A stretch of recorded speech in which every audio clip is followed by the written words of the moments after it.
si An Nebres na biktima sa dengue. Halos di nakabangon sa kasakit sa iyang lawas. Atong paminawon ang istorya ni An Nebres. Ako si An Nebres, taga Purok 2, taga Nito, Clover.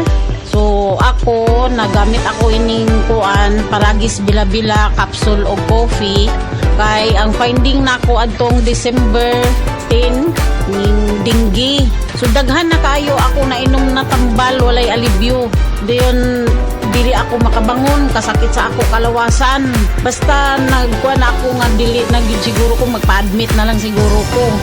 Amo to na ning ko mo testing anay ko kuan ning capsule o coffee nga Paragis Bila-Bila. So ang akong gibati, gipaningot ako og tudo. Giwiyasan ko, grabe huyas ko.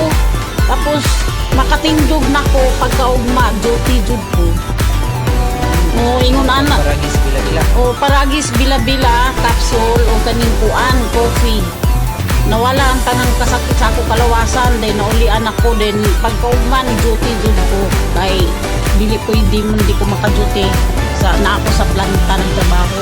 Bila edad din mo ron man? Ako 55 na. Busa sa unsamang balatian, adunay Paragis Bila-Bila Herbal Coffee o Paragis Bila-Bila Herbal Capsule para nimo. Ug suwaypod ang Paragis Herbal Oil para sa kinahanglang alibyo. Kaysa Paragis Bila-Bila,